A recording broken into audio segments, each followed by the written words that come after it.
The Gambia, also known as the Smiling Coast of Africa, is a country inhabited by only 2.1 million people. The country's small landmass is a mere 11.3 square kilometers, but despite the lack of inhabitants and the small size, it has a ton to offer. What's up scavengers, this is Ant Scandinavia and I recently traveled to the Gambia, and let me tell you that this was a trip of a lifetime. I had never before set foot on the African continent, so this was super exciting. I arrived with high hopes to find some rather amazing bucket list species of ants. And guess what? I actually found both Odontomachus, the famous trapjaw ant, and freaking weaver ants the first night. And the trip was only going to get better from here. The amazing people of the Gambia are very hospitable and kind and will gladly show you around their beautiful country. Gambia is split in two by the massive Gambia River. This river is a whopping 1,120 kilometers long, and at the widest part you have to take a 30-minute ferry to cross the river. The Gambia is famous worldwide for its wonderful bird life. With wild parrots and over 10 species of kingfisher, it was a dream come true for my inner birdwatcher. Here are some pictures I took whilst there. This giant kingfisher came swooping down by a creek, whilst I was with a bird guide, catching multiple fish from the water. I also saw some green turacos high up in the trees of the Abuku forest. A bucket list species for sure, so cool to actually see them in real life. Then we also saw some oriole wobblers, apparently a real rare bird, so that was really cool. But enough with the birds, I know you guys are here for the ants, so I'll just shut up so you can relax whilst watching some of this awesome ant footage.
Pretty cool species, huh?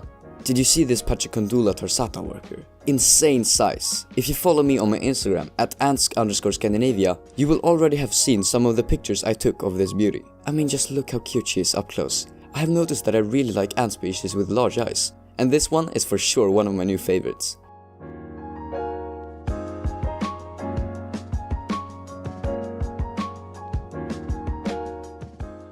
I recorded this video on my phone when she was walking beside my finger like this. Such a large species. Well, I'm sure you didn't miss the Camponotus maculatus clips too. So cool Camponotus species, with their spotted gaster and yellow body. You can't really miss them. One day at the hotel, I came across something that I've never seen in real life before. A Leptotyphloid snake. I think that's how you pronounce it at least. Or, well, it's also known more commonly as a blind snake. This snake is no ordinary snake. This is a subterranean ant-eating snake, just like the one Ants Canada found in his vivarium once. Such a cool animal to interact with, and I could swear it was a worm on first glance. But a closer look and you can see its tiny tongue flickering. So cute.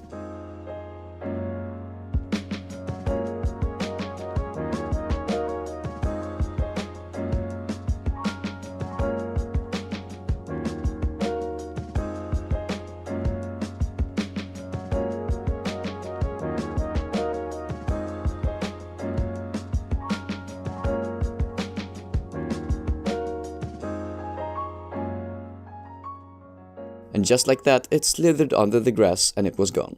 There was actually a ton of cool animals at the hotel, and one of them was this really cool ant species that I would put in the family Ponerinae at least, but I can't at all confirm the genus of it though. If someone could help me giving an ID to these guys, I would be really happy, since I actually believe I caught a queen of this exact species whilst there. Yes, you heard me, a freaking African queen ant. I could not believe it when I found her, and I was totally freaking out about it the rest of the day. And for those of you who are wondering, yes, I imported her back into Sweden, and yes, I did it totally legally. I sadly don't have any footage of the queen, as I don't want to disturb her at all. But I can tell you that she is a semiclustral species for sure, and that I've actually seen fertile eggs and larvae in the test tube. I am so excited for this, and I can barely wait for her to get some workers.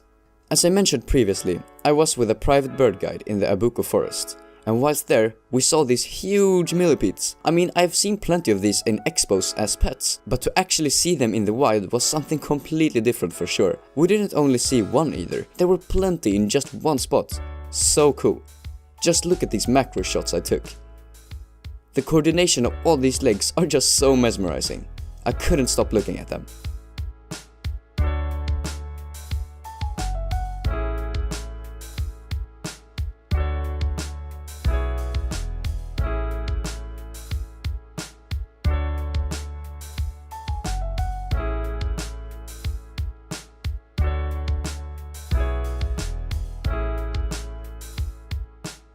Also in the Abuko forest, we found this spiny orb-weaving spider.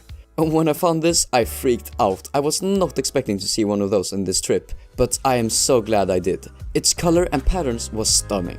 And these were the pictures I took. I'm sorry if a lot of these videos are a bit dark or bad. I recorded them on my phone, and usually in the morning or late evening, so there was not much natural sunlight. Back at the hotel, I left a small cashew nut on the hotel balcony to see what would show up. And after 2 hours, it was totally sworn by these really cute looking Pheidole. Just take a look at the grooves on that major's head. So awesome to see them work, biting off pieces of the nut like this.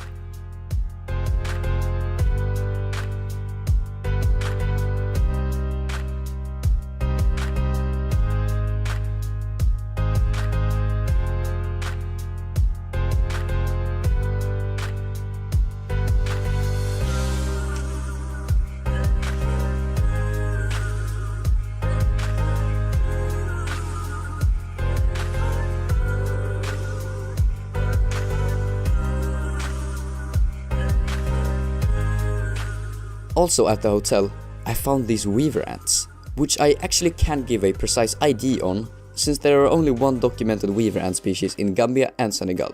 These are the species of Oecophylla longinoda? I think that's how you pronounce this, I'm not sure though. Well, I have to say that observing them in the wild didn't really help with my cravings for my own colony. They're just so cute and beautiful looking. I found a bunch of them eating away on some random food at nighttime, so I took some pictures of them whilst eating it. I couldn't record them though for obvious reasons.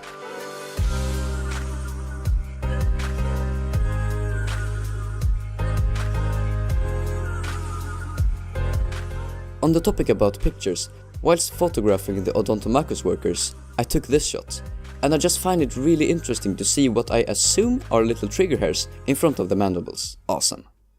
Also in the Abuko forest, I spotted some Tetraponera ants. Super awesome ants for sure. I love the shape of them, and again, I really can't stop loving ants with large eyes.